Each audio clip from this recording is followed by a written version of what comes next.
Yo, what's up, everybody? What's up, YouTube? And I'm back with another video that you know that I want to do for today. So, okay, my video I want to discuss about Tupac real quick. Okay, past videos I was talking about Tupac and rappers, but okay,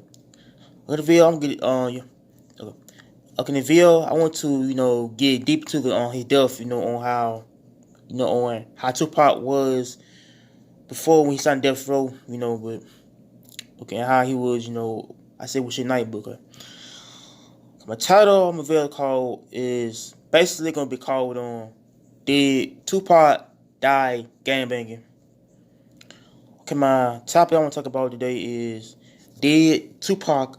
Die Gangbanging? Cause this title gonna be kind of different, but it's okay. My title about Tupac is Did he die because of gangbanging or being much more fitted with shit night? So okay, back in the 90s, when Tupac was in prison, he got he was in prison and somehow he was in prison because he got charged with sexual abuse, means that he was convicted and charged with raping a girl, which he was falsely accused of raping a girl in a hotel room or something, but like Tupac felt like, he was kind of targeted, and Tupac, trying to call his record company for the money to bail him out, and I yeah yeah yeah I had read something about the internet about how at first I had like watched movies about Tupac's life and on how he got charged with the rape, but like he called his record company. He trying to beg him from giving money. He basically get out of prison, but like his record company told him no, or somehow he felt like he was stuck in prison. Cause like Tupac, was a he was a rapper though. He was a rapper that always he always trying to find a way to make his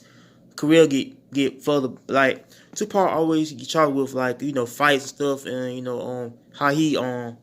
get in trouble. But like Tupac was faced with a type of dilemma of on how he was going to like start his career back over, on how he was gonna rap again. And like Tupac felt like he was all alone, and somehow things started to change, and Tupac felt like Biggie was his own enemy though. Yeah, Biggie felt like he was an enemy because like Tupac was shot 94. He was shot and robbed by somebody in New York. But how yeah, I guess like Tupac felt like he's been betrayed by Biggie, Puffy, folks at the Bad Boy Camp. Like Tupac felt like yeah, I felt like he was like being set up to be shot and betrayed. But like Tupac he was basically doing things in prison until one day she not had bailed him out of prison though. She like first first she not had look at Matt Tupac in prison and how he wanna get out of prison, but like she not had made him sign a contract while he's in prison, on how Tupac wanna be belong with her bro back then, but like yeah, she not had given some yeah, she not had given some type of type of I said motivation to basically get back to rapping on how his career was going, and you know I said basically gonna go in that type of direction, to which he was gonna make sure that Tupac was on top again. You know, that's how Tupac, and Suge was kind of like his buddy. Like Tupac and Sugar was close. But how Tupac was, uh, yeah, I say kind of desperate to get out, out of prison. Cause it's more about him trying to survive in prison, but like his life was basically trying to figure out if Tupac was gonna be in prison forever, or either if he gonna start his own career back over. Like Tupac felt like he was stuck in that in that in a hard place, to which he's trying to start his career back over, and he's trying to be back on top, but I guess the problem, with the picture with Death Row. Death Row was a label back in the 90s, that was run by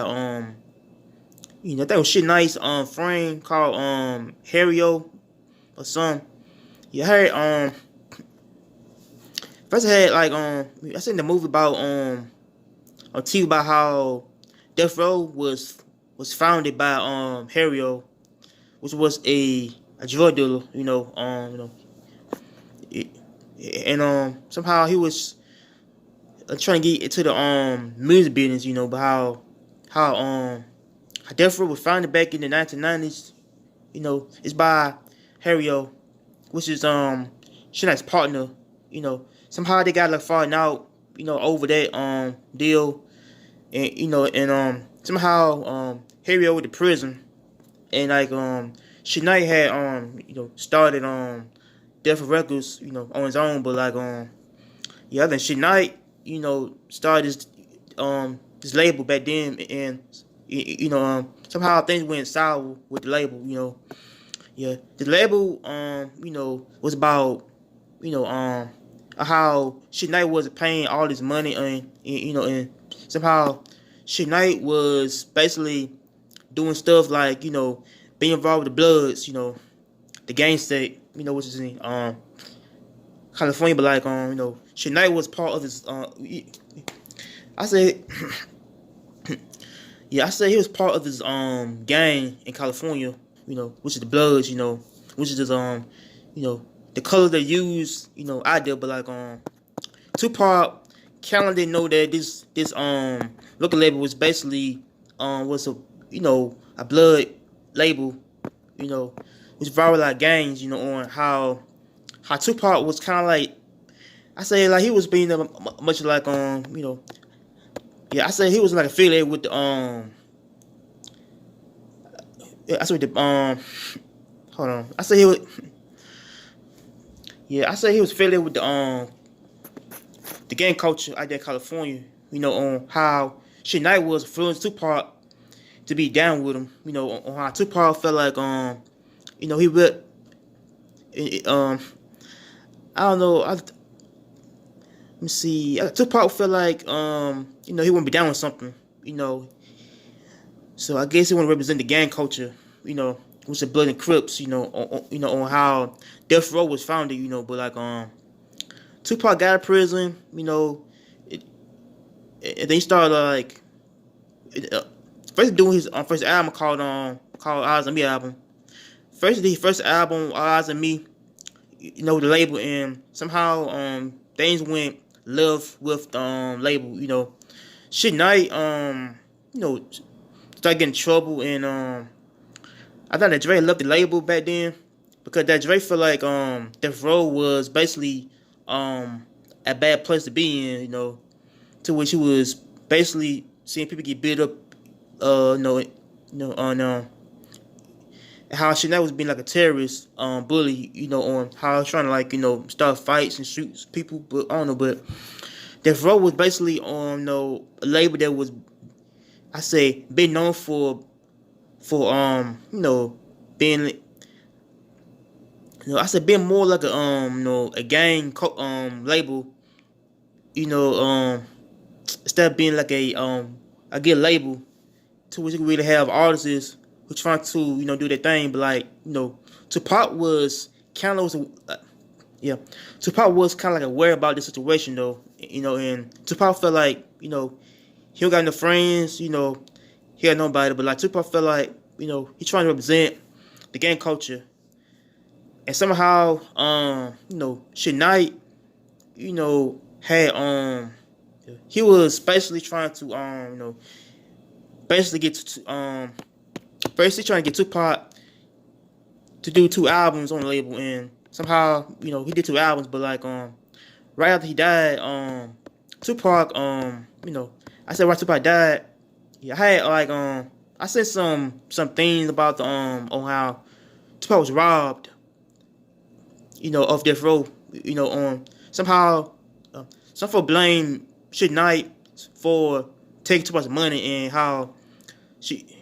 on how Tupac was robbed, at death row, and I don't know. Like some sources telling me that hold on, that Sinead was basically trying to like rip Tupac off, and somehow he trying to